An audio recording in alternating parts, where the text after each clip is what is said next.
The sovereignty of the 12 thrones had ruled this part of the galaxy for 11,000 years.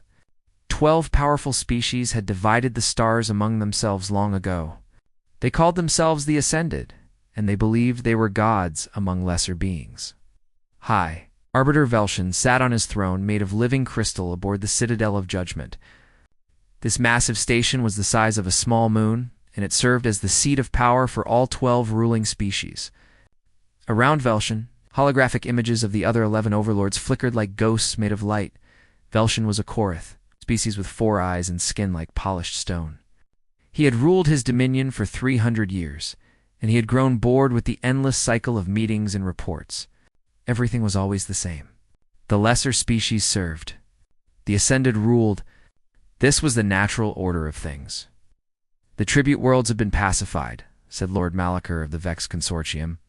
He was an insectoid creature with sharp mandibles that clicked when he spoke. Another successful cycle of collection. The tribute worlds were planets filled with species deemed unworthy of joining the Ascended. These beings existed only to serve their masters. They mined resources, built ships, and did whatever else the sovereignty demanded. Generations had lived and died in slavery, and most had forgotten that freedom ever existed. Velshan was about to speak when an alarm suddenly filled the chamber. Every overlord went silent. This alarm had not sounded in centuries. Something had just appeared at the edge of sovereignty space. Something that should not exist. "What is this?"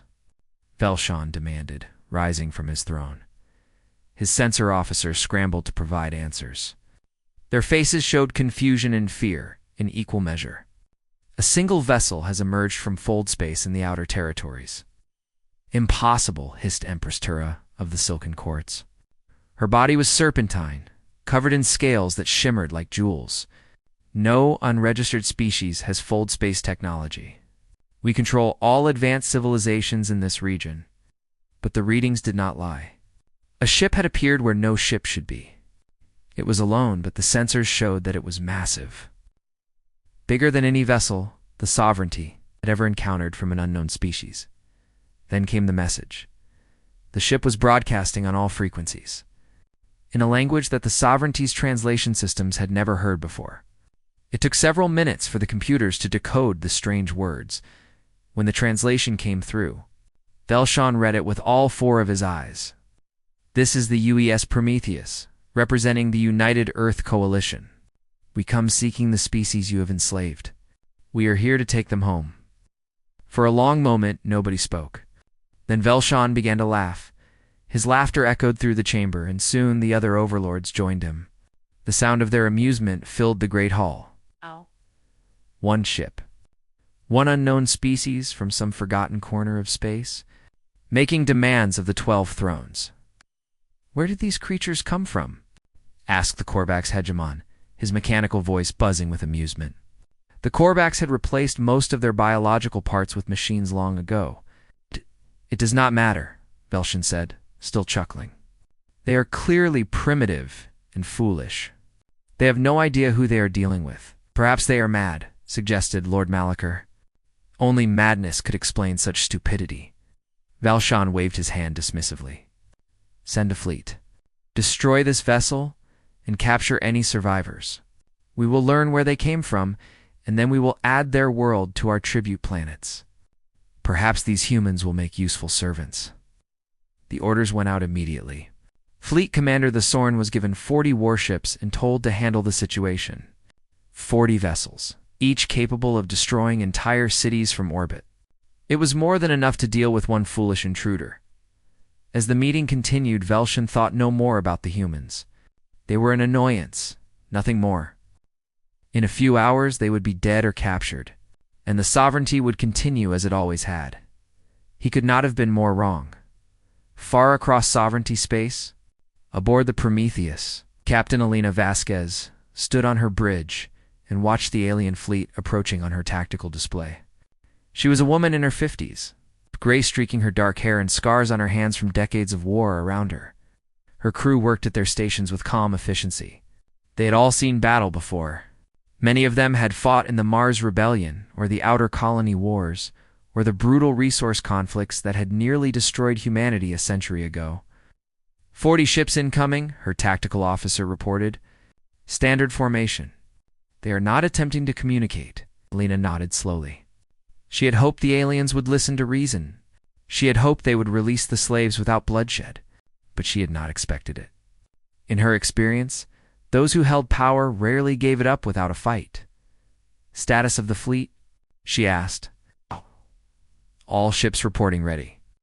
Admiral Chen is requesting confirmation of engagement protocols." Alina looked at the main view screen. The enemy ships were getting closer. They were elegant vessels, built for appearance as much as function. They looked like works of art compared to the brutal, angular design of human warships. But Alina knew that beauty meant nothing in battle.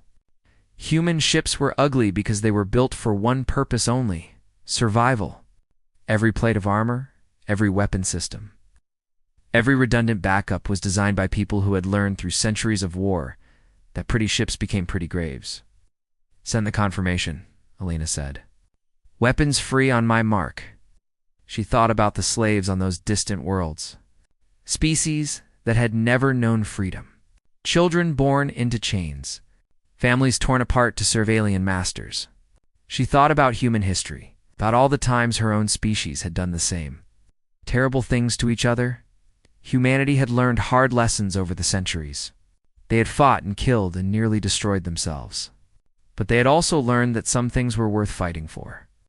And they had learned that staying silent while others suffered made them just as guilty as the oppressors. "The aliens are charging weapons," her tactical officer announced. Alina straightened her uniform. "All hands, battle stations. Let's show these overlords what happens when they mess with humanity." The Prometheus surged forward, and 40 alien ships learned their first and last lesson about underestimating humans in the Citadel of Judgment. Velshan continued his meeting, confident that the problem was being handled. He had no idea that his entire universe was about to change forever. The humans had arrived. And they had not come alone, far behind the Prometheus. Hidden in the darkness between stars, the rest of the United Earth Coalition fleet waited for the signal to advance. Thousands of ships, millions of soldiers, all of them ready to fight for people they had never met, against an enemy they had only just discovered. Because that was what humans did. They fought. They had always fought, and for the first time in their bloody history, they had found a cause that united them all. The sovereignty's days were numbered. They just did not know it yet. Fleet Commander Dexorn stood on the bridge of his flagship and watched the human vessel grow larger on his view screen. He had served the sovereignty for 200 years, and he had never lost a battle. His fleet of 40 warships had crushed rebellions, destroyed pirates, and brought countless worlds to their knees. One ship would be no challenge at all. "Bring us to weapons range," he ordered. "All ships, prepare to fire on my command." His officers moved with practiced efficiency. The Korath were a proud warrior species, and the Xoran had trained his crew personally. They were the best of the best. As the distance closed, the Xoran finally got a clear view of the human vessel. His confidence wavered for just a moment. The Prometheus was enormous.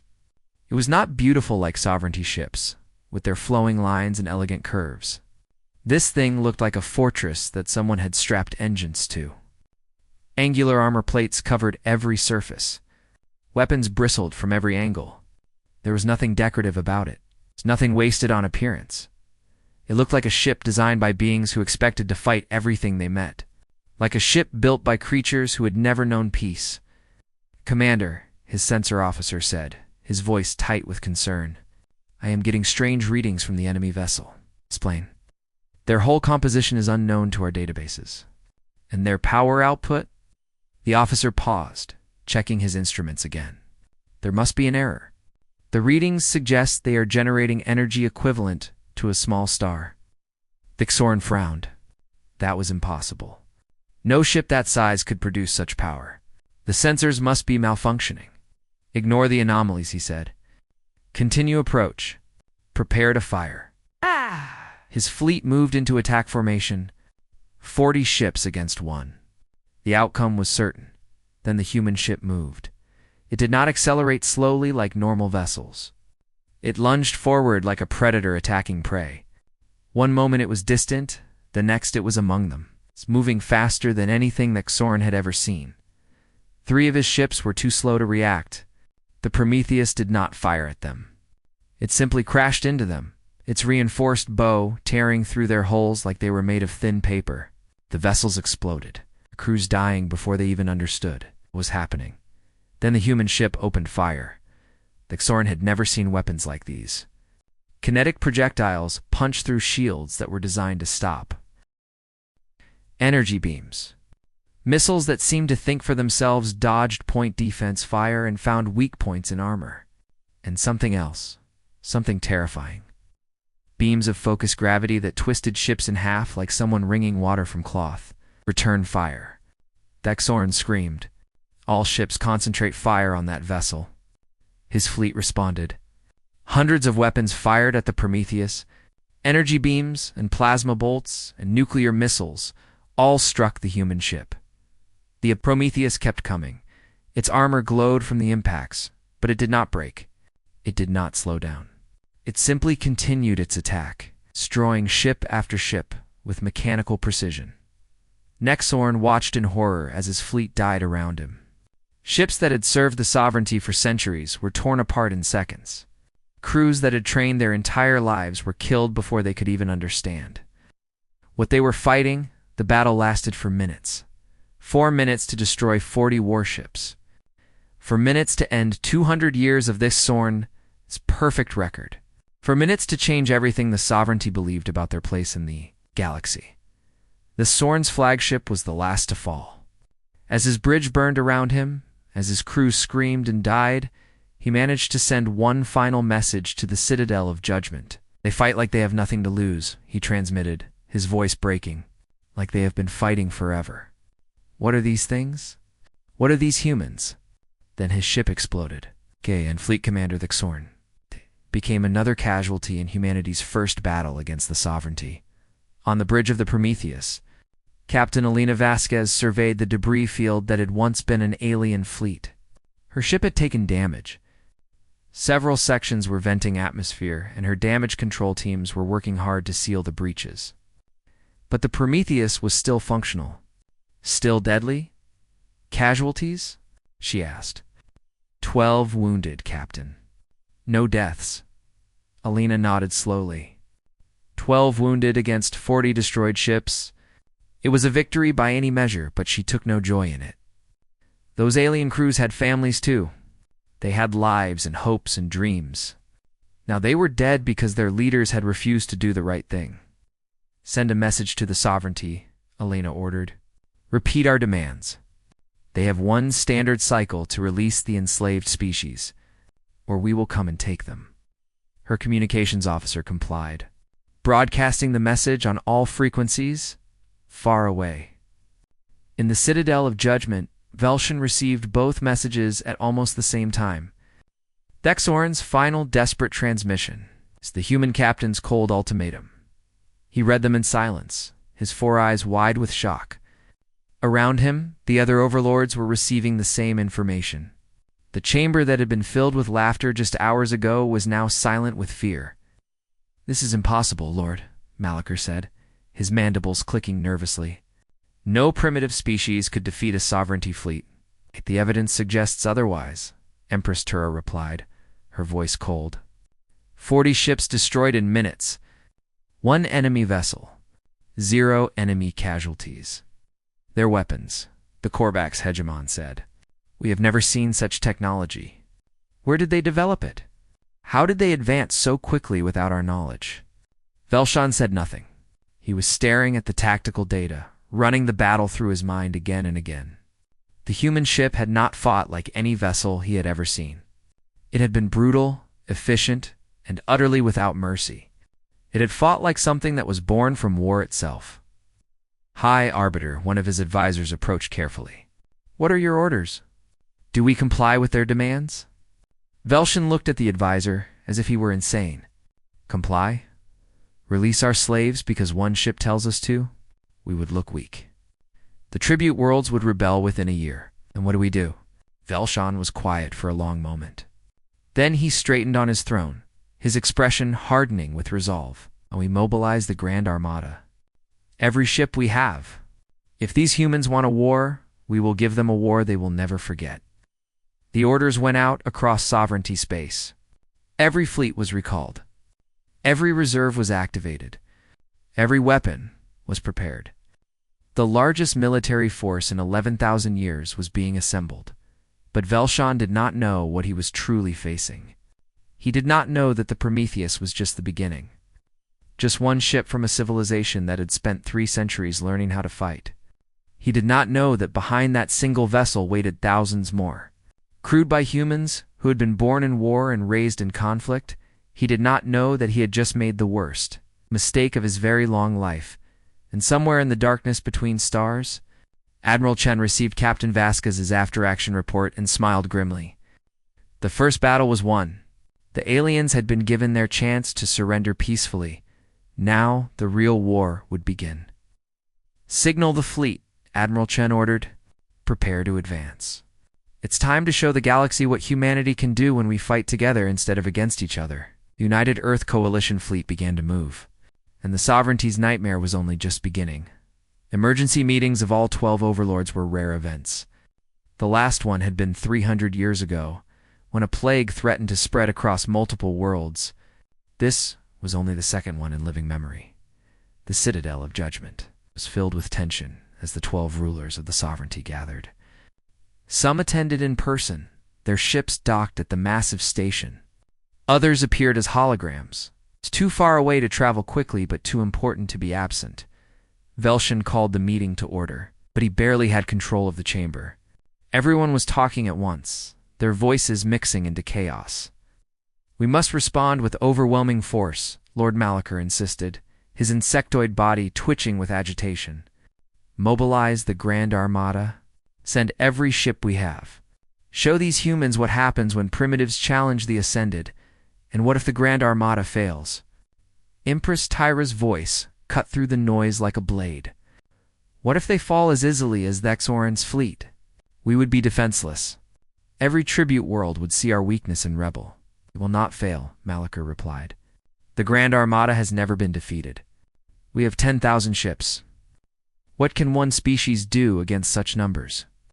"One ship destroyed 40% of ours," the Korvax hegemon reminded him. "Perhaps we should learn more about these humans before we commit everything to battle." Aelshin raised his hand for silence. The chamber slowly quieted as the overlords turned to face him. "I've spent the last several hours researching our new enemy," he said. "I tasked every intelligence network we have with finding information about these humans. What I discovered is... troubling." He activated the main display, and information began to scroll across the holographic screens. Their homeworld is called Earth. It is a small planet in an unremarkable star system that we never bothered to survey. Our scouts passed through that region thousands of years ago and found nothing of interest. The dominant species was still living in primitive settlements, using basic tools. Then how did they advance so quickly? Tura demanded. "It takes species millions of years to develop fold space technology. We ourselves took 3 million years to reach our current level. They did it in 300 years. The chamber went silent. 300 years was nothing. It was a blink of an eye compared to the slow march of sovereignty history. "Impossible," someone whispered. "It should be impossible," Velshan agreed. "But the evidence is clear.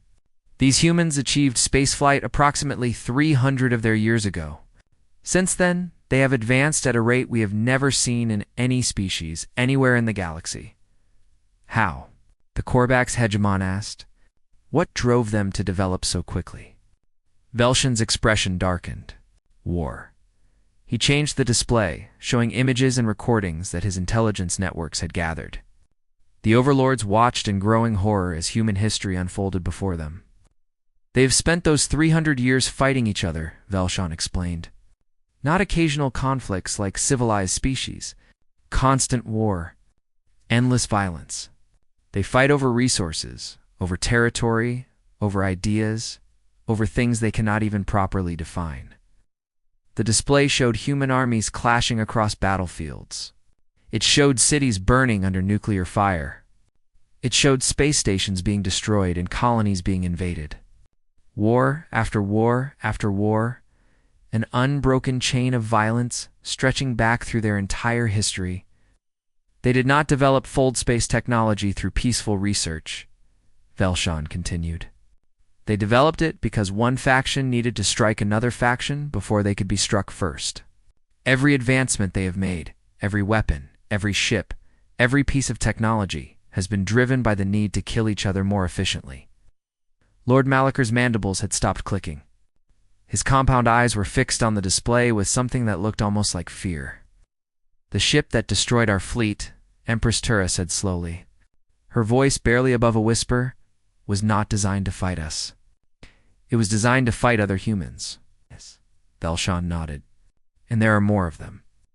Many more. Our long-range sensors have detected movement at the edge of human space. Hundreds of similar vessels, perhaps thousands, all mobilizing and moving toward our territory. Thousands. Someone gasped. They have been building warships for 3 centuries. They have been refining their weapons and tactics through constant use. We have been at peace for 11,000 years. We have grown comfortable. Soft. We have forgotten what true war looks like. The overlords exchanged nervous glances. They were beginning to understand the scope of the threat they faced. What do these humans want? The Korvax hegemon demanded. Truly? They cannot simply want our slaves. No species goes to war over other beings. Velshan pulled up the original transmission from the Prometheus and played it again. The human captain's words filled the chamber. They want the tribute species, the ones we have enslaved for generations. He paused, considering his next words carefully. We intercepted some of their internal communications. They call our slaves fellow sapients. They believe that all thinking beings deserve freedom. That is madness, Lord Malaker scoffed.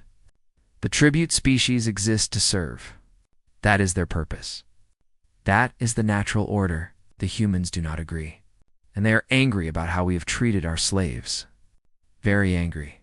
Tura shook her head in disbelief. They would go to war over cattle? Over beings that mean nothing to them? According to their history, they have gone to war over far less among themselves. They have destroyed entire nations over disagreements about ideas. They have killed millions over which god to worship, or which economic system to follow, or which group of humans should rule which piece of land. The chamber fell silent as the overlords processed this information. For 11,000 years, they had believed themselves to be the most powerful beings in the galaxy. They had never encountered a species that could challenge them.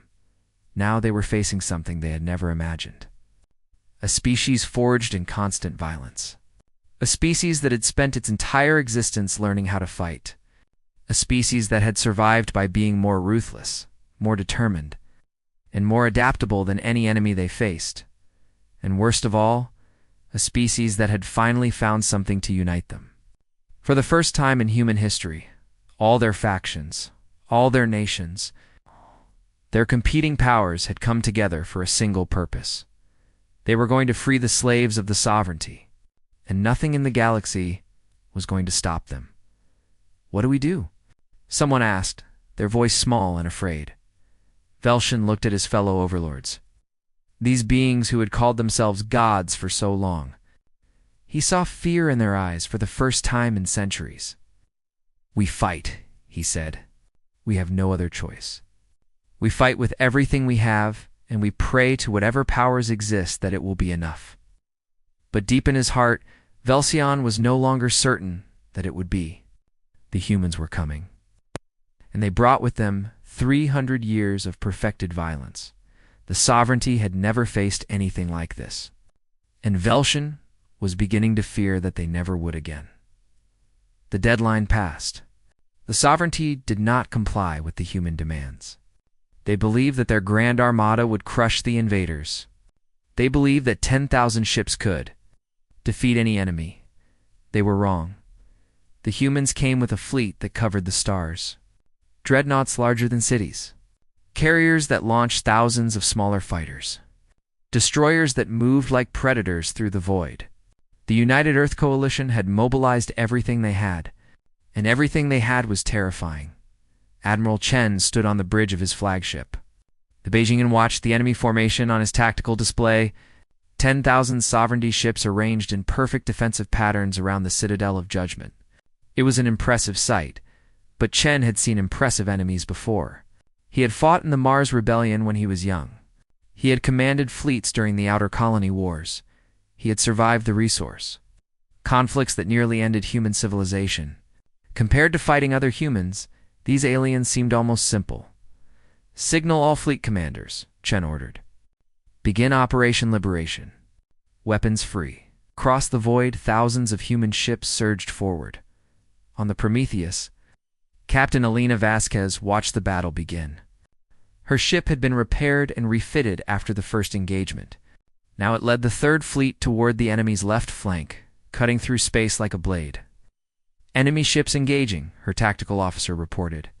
"They are firing everything they have." "Good," Alina said. "That means they are scared." Sovereignty fought with desperation and fury. They had ruled this region of space for 11,000 years, and they would not give it up without a struggle. Their weapons filled the void with light and fire. Their ships moved in coordinated formations, trying to overwhelm the human forces with numbers. But humans had been fighting each other for centuries. They had developed tactics and strategies through endless conflict. They knew how to work together, how to cover each other's weaknesses, how to exploit every opening in an enemy's defense. The human ships moved like a single organism with thousands of parts. When one ship was damaged, others moved to protect it. When an opportunity appeared, multiple vessels struck at once. They took losses, many losses, but they kept coming. Always coming. Lord Malaker's flagship was one of the first to fall.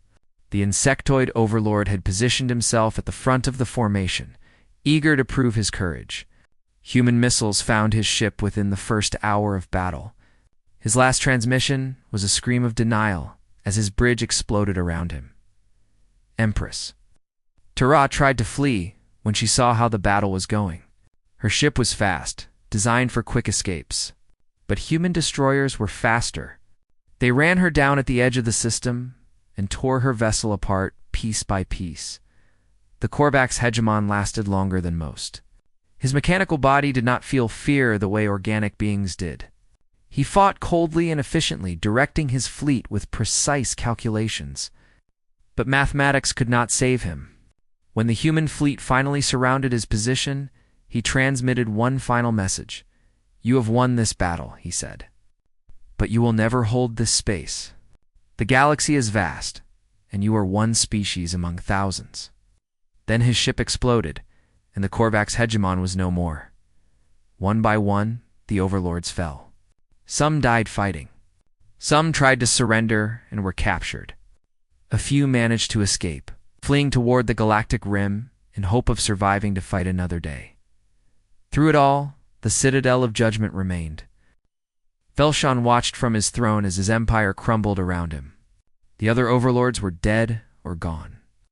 His grand fleet was debris, and cutting through the chaos like an angel of death was the Prometheus, heading directly for his station. "Why?" Velsian transmitted to the human vessel. His voice was tired, defeated. "Why do you care about slaves? Species you have never met. Beings who mean nothing to you?" Captain Alina Vasquez received his message on the bridge of the Prometheus. She thought about the question for a moment before responding. "Because someone should," she said. "Because we have learned what happens when no one stands up for the powerless. Because we spent too long doing to each other what you have done to them. And we remember the cost." "You speak of morality," Velshan replied. "But you are conquerors. You are destroyers. How are you any different from us?" "The difference is simple," Alina said. "We are not here to take their place. We are not here to become the new masters. We are here to set them free and then leave them alone to build their own futures. You expect me to believe that? No species gives up power willingly. We do not expect you to believe anything. We expect you to die or surrender or flee. Those are your only options now." Prometheus's main weapons began to charge. The massive gun batteries that had destroyed 40 ships in minutes were now pointed at the Citadel of Judgment. Mistake. Arbiter was assuming that because we fight among ourselves, we have forgotten how to recognize evil when we see it. You built your empire on the suffering of innocent beings. You called yourselves gods while you treated others like animals. And now you are surprised that someone came to stop you? Velshan had no response. For the first time in his very long life, he had nothing to say. Your other mistake, Alina continued, was giving us something we could all agree to fight together. Humanity has been divided since the beginning of our history. We have fought wars over everything imaginable. But when we saw what you had done, when we learned about the slaves and the tribute worlds, every faction forgot their differences. Every nation set aside their disputes. Every human in the galaxy united behind a single purpose. Prometheus fired the Citadel of Judgment. The seat of sovereignty power for 11,000 years died in a storm of fire and light. Velshan and everyone on the station were vaporized in seconds. The symbol of the 12 thrones was erased from existence. Admiral Chen watched the explosion from his flagship. There was no celebration on his bridge, no cheering or triumph, just tired professionals who had done a difficult job. Signal all ships, Chen ordered. Battle is concluded. Begin search and rescue operations for survivors. All enemy vessels that wish to surrender will be treated according to the conventions of war. The human fleet spread out across the battlefield, not to loot or destroy, but to help. Medical ships moved in to treat wounded aliens. Rescue teams searched debris for survivors. Captured enemy officers were treated with dignity and respect, because that was the other half of humanity. The sovereignty had never understood. Yes, humans knew how to fight. Yes, they had spent centuries learning how to destroy. But they had also learned that victory meant nothing if you became the monster you were fighting against. The battle was over. The sovereignty of the 12 thrones was broken. Now came the harder part. Now they had to prove that they were better than their enemies. 3 months had passed since the final battle. The war was over. The sovereignty of the 12 thrones existed only in history books now. Some of the overlords had died fighting. Others had surrendered and were awaiting trial for their crimes. A handful had escaped to the edges of the galaxy. But they would never threaten anyone again. Their empire, built over 11,000 years of conquest and cruelty, had fallen in a matter of weeks. Now came the work that truly mattered. Ambassador Chen Wei stood at the front of a massive assembly hall on the planet. Theller. This world had been a tribute planet for over 6,000 years. Its people had been slaves for so long that they had nearly forgotten what freedom meant. Now representatives from 47 liberated species had gathered to hear what the humans planned to do next. They filled every seat in the hall and lined the walls. Some were tall and thin, others short and broad. Some had scales, others had feathers, and still others had skin like polished metal. They were different in almost every way imaginable, but they all shared one thing. They had all been slaves, and they were all looking at the humans with a mixture of awe, gratitude, and fear. Chen Wei understood their fear. They had served one set of masters for thousands of years. They had been told what to do, where to go, and how to live. Now suddenly they were free, and freedom could be terrifying for those who had never known it. I know you have questions, Chen Wei said, his voice carrying across the hall. I know you are wondering what happens now. So let me be clear from the beginning. He paused, making sure every being in the room was paying attention. We are not here to replace your old masters. We are not interested in building an empire. We have enough trouble managing ourselves. Murmurs of confusion spread through the crowd. This was not what they had expected to hear. The sovereignty treated you as property, Chen Wei continued. They took your freedom, your labor, your lives. They believed that power gave them the right to rule over others. We do not believe that. We believe that every thinking being has the right to determine their own future. Athelian Elder rose from her seat. She was old. Her scales faded with age. She had been born a slave, as had her parents and their parents before them. For her entire life, she had done what she was told and hoped to survive another day. Why would you do this? She asked, her voice rough from generations of enforced silence. You fought a war to free us. You lost ships and soldiers. What do you gain from setting us free? Chen Wei smiled. It was a tired smile, the smile of a man who had seen too much war and death. That is a fair question, he admitted. Our species has spent 300 years learning how to destroy. We have become very good at it, perhaps too good. We have weapons that could burn worlds to ash. We have ships that could darken the skies of any planet. We have soldiers who could conquer any enemy. He looked around the room at all the different species gathered before him. But what is the point of all that power if we only use it to hurt others? What does victory mean if we become the same as those we defeat? He walked closer to the Thelian elder, his expression softening. We freed you because it was the right thing to do. We fought this war because we saw beings suffering under cruel masters, and we could not look away. And now we want to help you rebuild, not because we expect anything in return, but because helping others is better than hurting them. You expect us to believe that? Another voice called out. No species gives without taking. I do not expect you to believe anything, Chen Wei replied. I expect you to watch and judge for yourselves. We will share our technology with you. We will help you rebuild your worlds. We will teach you what we know and learn from you in return. And when you are ready to stand on your own, we will leave you alone to determine your own futures. And if we fail? The Thelian elder asked. If we cannot govern ourselves, then you will learn from your failures and try again. That is how progress works. That is how freedom works. It is not always easy or comfortable, but it is yours. No one has the right to take it from you. The assembly was quiet for a long moment. Then slowly, hesitantly, the representatives began to talk among themselves. For the first time in thousands of years, they were discussing their own futures instead of waiting to be told what to do. In the months that followed, human ships spread across former sovereignty space, but they did not come as conquerors. They came as builders and teachers and healers. Engineers helped rebuild infrastructure that had been neglected for centuries. Doctors treated diseases that the overlords had never bothered to cure. Teachers opened schools where slaves could learn to read and write for the first time. It was not perfect.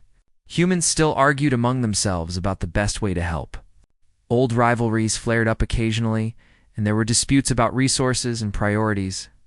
Humans had not stopped being humans just because they had won a war, but they also discovered something unexpected. There was joy in building instead of destroying. There was satisfaction in lifting others up instead of tearing them down. For the first time in their violent history, humans had a chance to be heroes instead of conquerors. Captain. Alina Vasquez retired from active duty 6 months after the war ended. She could have had any command she wanted, but she was tired of fighting. She had spent her whole life at war. She wanted something different now. The Prometheus was placed in memorial orbit around Theller, symbol of the fleet that had brought freedom to so many worlds. Alina took a position teaching at a new academy, training pilots and officers from a dozen different species. One of her students was a young Korath named Vexler. His family had opposed the overlords for generations, fighting in secret against the sovereignty. Now he wanted to learn from the beings who had finally brought the empire down. Captain Vasquez, he asked one day after class, why did humans risk so much for strangers? You had no connection to us. You gained nothing from our freedom. Why did you come? Alina thought about the question for a long time. It was the same question she had been asked many times over the past months. She still was not sure she had a perfect answer, because we know what we are capable of, she finally said. We have seen ourselves at our worst. We have done terrible things to each other over the centuries. Wars, massacres, genocides, things that still haunt us. She looked out the window at the stars beyond. Maybe helping you helps us believe we can be better. Maybe saving others helps us save ourselves. We are not the heroes in our own story. Not yet. We have too much blood on our hands for that. But we are trying to be. And sometimes, trying is enough. The galaxy would never be the same. The humans had made sure of that. Not through conquest or domination, but through something the overlords had never understood. The most dangerous thing in the universe was not a species that knew how to fight. The sovereignty had learned that. Lesson too late. The most dangerous thing was a species that had learned why some things were worth fighting for. A species that could unite their endless conflicts behind a greater purpose. A species that refused to stand by while others suffered. Humanity had found its purpose among the stars. They were not perfect, and they probably never would be. But they were trying to be better, one day at a time, one life at a time, one freed slave at a time. And in the end, that was what made them truly dangerous. Not their weapons or their ships, or their 3 centuries of perfected violence, their hope.